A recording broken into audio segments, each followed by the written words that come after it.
ശത്രുവായി വരിക, മടുപ്പ് വരിക, നമ്മളെ കാര്യം പോക്കേക്കാൻ അല്ലാഹു തആല കാത്തുരക്ഷിക്കട്ടെ. ആ മടുപ്പിനെ പൊട്ടിക്കാനാണ് ഹബീബ് എന്ന് പറയുന്ന അനുരാഗത്തിന്റെ മജ്ലിസുകൾ. മുത്തു മുഹമ്മദ് മുസ്തഫ, മുത്തു മുഹമ്മദ് മുസ്തഫ.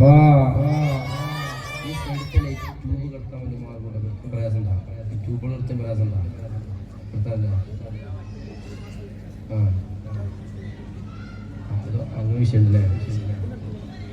ഞാൻ എന്താ പറയാ നിർത്താൻ പറ്റുകയാണ്. ഞാൻ പറയുന്നത് ലേറ്റ് നിർത്തുന്നതാണ്. കുറച്ച് ആളുകളൊക്കെ ഇങ്ങനെ ആസ്വദിക്കാൻ കൊതിക്കുന്ന, കണ്ണ് നടക്കാനൊക്കെ കൊതിക്കുന്നവരുണ്ട്. പിന്നെ അതിലൂടെ ഇങ്ങനെ നടക്കുമ്പോഴേ കണ്ണ് മാറുകയാണ്. കാരണം നമ്മുടെ കൽബ് കേടന്നിട്ടാണ്. നമുക്ക് നോട്ടം മാറാതെ നമ്മുടെ കൽബിൽ ഇപ്പോൾ ആരില്ലാത്തതാണ്, ഹബീബില്ലാത്തതാണ്. മണിയറിയിൽ നമ്മൾ ആദ്യമായിട്ട് മുതലിട്ട് മണിയറിയിൽ നിൽക്കണമില്ല. ആ ദിവസം വാപ്പ ജലാപ്പം കണ്ടാവും വീടിന്റെ പുറത്ത് 12 മണിക്കാർക്ക് പൈസ കൊടുക്കണ്ടാവും. പക്ഷെ അത് നമ്മൾ മെയിൻ ചെയ്യില്ല. കാരണം എന്താണ്? നമ്മളിവിടെ പ്രേമത്തിൽ ആദ്യരാത്രി മണിയറിയില്ല. അപ്പൊ കൽബിന് പൂതിയുള്ള ഒരു സ്ഥലമാണെങ്കിൽ നമ്മൾ മറ്റുള്ളത് നമ്മൾ ചിന്തിക്കൂല എന്നർത്ഥം. അതുപോലെയാണ്. പക്ഷെ നമുക്കിപ്പോഴും നോട്ട് അങ്ങോട്ടൊക്കെ പോകുന്ന കയ്യിലർത്ഥം എന്താണ്? നമ്മുടെ കൽബ് കാര്യമായിട്ട് വീട് വന്നിട്ടുണ്ട്. എന്നിട്ടും നമ്മൾ സ്വർഗത്തിലേക്ക് കയറുമെന്നാണ് ചിന്തിക്കണമെങ്കിൽ നമ്മളെ കാര്യം പോക്കാൻ അല്ലാഹു തആല കാത്തുരക്ഷിക്കട്ടെ. അല്ലാഹു തആല കാത്തുരക്ഷിക്കട്ടെ. ഇനി മദീനന്റെ പാട്ട് പാടാണ്. ഈ ഉറക്കം തൂങ്ങിയൊരു അവസ്ഥ, ഈ ഒരു ഉറക്കം തൂങ്ങിയ അവസ്ഥ പറ്റില്ല. മദീനന്റെ പാട്ട് പാടും. ഒത്ത നമുക്കാണ് ഒത്ത ഓഫാക്കി കുറച്ച് നേരം ഓഫായി കൂടെ കുഴപ്പമില്ലേ? ഓഫാക്കണത് ഉറങ്ങാനല്ല, ഉറങ്ങേണ്ടവർക്ക് ഉറങ്ങാം.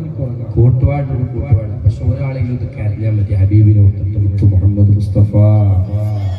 ഞാൻ പാട്ട് നിങ്ങളെ കരയിപ്പിക്കാറില്ല. ഞാൻ നന്നാവനെ പാടുന്നത്. കാരണം അവരവരുടെ കാര്യം നോക്കുക. കാരണം എന്റെ കാര്യം നോക്കാൻ നാളെ മഹ്ശറിൽ എത്തിയാ വരെ നന്മ തൂക്കുന്ന സമയത്ത് വല്ല തിന്മ കൂടിയിട്ട് നന്മ കുറഞ്ഞു കാണുമ്പോ എന്റെ ഉപ്പ എനിക്ക് കുറച്ച് തരുമോ എന്ന് ചോദിച്ചാൽ, ഭാര്യയോട് എനിക്ക് കുറച്ച് തരുമോ എന്ന് ചോദിച്ചാൽ, പ്രിയപ്പെട്ടവരോട് എനിക്ക് കുറച്ച് തരുമോ എന്ന് ചോദിച്ചാൽ, ഒരാൾ പോലും അതിൽ നിന്നൊരു കഷ്ടം പോലും തരൂല. അവരെല്ലാം പുറങ്കാല് കൊണ്ട് തട്ടി മാറ്റിക്കൊണ്ട് പറയും. അവരൊക്കെ പുറങ്കാല് കൊണ്ട്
ഖബറിലും അങ്ങ് മഹ്ശറിലും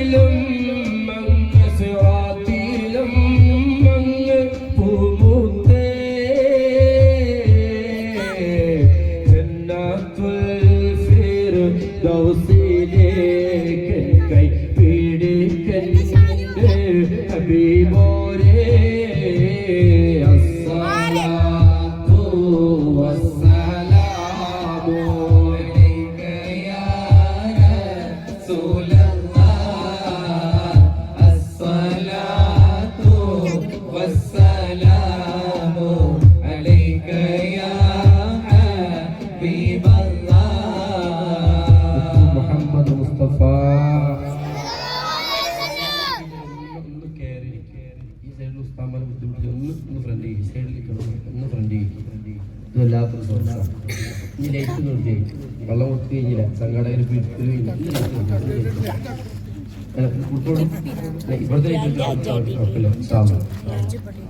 ഇനി ഉമ്മമാരും നെയ്റ്റത്തിൽ ഉമ്മമാരും എണീറ്റിക്കും ഒന്ന് എണീറ്റിക്കും അവിടെ കൊടുത്തോളാം അവിടെ വീറ്റും കൊടുത്താൽ മതി എല്ലാവരും എണീറ്റിക്കും ഇനി ഇഷ്കിന്റെ മജസിന്റെ പവർ പറഞ്ഞിട്ട് നമുക്കൊരു യാസേരി പാടിൽ വരയ്ക്കണം അല്ലാഹു തആല കബൂലാക്കട്ടെ. ഇതൊന്നും വെറുതെ ഈ നൃത്തം നാളെ മൈസൂരിൽ നമുക്ക് നിൽക്കാനുള്ളൂ. നിസ്കാരത്തിന് ഖിയാമിൽ നിൽക്കുന്ന അത്ര പോലും സ്ഥലം ഉണ്ടാവില്ല എന്ന് അല്ലാഹു തആല കാത്തിരിക്കട്ടെ. ആ സമയത്ത് നമുക്ക് ഒരേ ഒരാളുണ്ടാവുള്ളൂ. നമ്മൾ നാർക്ക് വേണ്ടി നിൽക്കുന്ന ആ ആൾ മാത്രം മുഹമ്മദ് മുസ്തഫ